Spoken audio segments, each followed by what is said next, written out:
And so the courier who had cheated death in the cemetery outside Good Springs cheated death once again, and the Mojave wasteland was forever changed.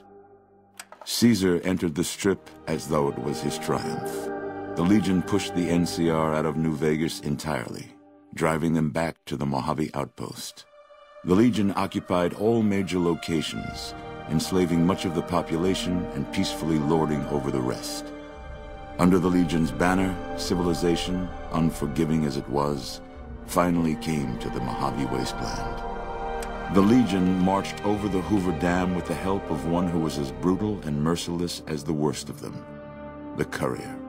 Caesar honored her with a golden coin, minted in celebration of her contributions and distributed throughout the wasteland. Without organized leadership, the remaining boomers slowly drifted away, leaving Nellis Air Force Base to be flooded by prospectors and scavengers. All of the boomers' accumulated knowledge quickly scattered, and their existence slowly faded from memory. During the fight for Hoover Dam, the Brotherhood took Helios 1, inflicting heavy damage on retreating NCR forces. But it was a Pyrrhic victory. Once the Strip was secured, Caesar's forces overwhelmed and eventually routed the Brotherhood from Helios 1 and Hidden Valley. At odds with leadership over the Brotherhood's future, Veronica looked to the Mojave wasteland for an answer both she and they could live with. But the answer would never come, and the dangers of the world that had left the Brotherhood of Steel behind would eventually claim her life. The Fiends attacked Camp McCarran during the Second Battle of Hoover Dam and suffered heavy losses. Caesar, unimpressed with their performance and their dependence on chems, had them exterminated. After the Legion's victory, Caesar, out of a strange respect for his old fellows, allowed the followers safe passage out of the wasteland. Reluctantly, the followers accepted the offer and abandoned Old Mormon Fort to the Legion. The Legion, preoccupied with its acquisition of New Vegas, scarcely took notice of the town of Good Springs. Many locals moved on, fearful of Caesar's long shadow. Only the old and the stubborn remained.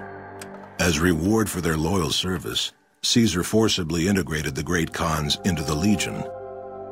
The sick and elderly were killed, the women sold as wives to ranking officers, and the tribe's identity was annihilated. Though many great Khans mourned the death of their tribe, many more were ultimately satisfied with their revenge against NCR. With no cure for the Nightkin schizophrenia in sight, the disgruntled Nightkin left Jacobstown. Without a treatment, their insanity grew. The crazed Nightkin terrorized the wasteland, and Jacobstown suffered repeated reprisals from mutant-hating humans. In the end, the surviving mutants abandoned Jacobstown entirely, its existence quickly forgotten by the rest of the wasteland. Lily's long life finally came to a close in the Mojave wasteland. As the life faded from her, her last thoughts were of her grandchildren. After their victory at Hoover Dam, Legion troops rolled through Freeside.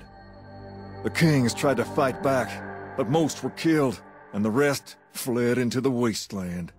He had survived police service in Colorado, the Great War, combat duty with the Legion, and being the companion of the King. But in the end, Rex finally succumbed to the horrors of the wasteland. While the destruction of the Repcon rockets appeared to be a boon to the salvagers of Novak, the benefit would never be realized. Radioactive fuel from the wrecked ships seeped out and contaminated the area. Salvagers were forced to move on, and the town was abandoned. After Hoover Dam, the leaderless powder gangers at the correctional facility vanished into the wastes, leaving the prison empty. The correctional facility became another abandoned ruin in the wasteland, its carcass occasionally picked over by enterprising prospectors. Armed with a wide array of improvised explosives and stolen weapons, the Vault 19 powder gang tormented the Mojave wasteland for years. Citizens of the NCR were favorite targets, and they always suffered the worst fates. Hot-headed to the end, Sheriff Myers chooses to oppose Caesar's takeover of Primm with a standoff. Though the citizens take out a few legionaries, The town quickly falls to Caesar, its citizens utterly wiped out. And so the Courier's Road came to an end, for now. In the new world of the Mojave Wasteland, fighting continued, blood was spilled, and many lived and died just as they had in the old world. Because war never changes.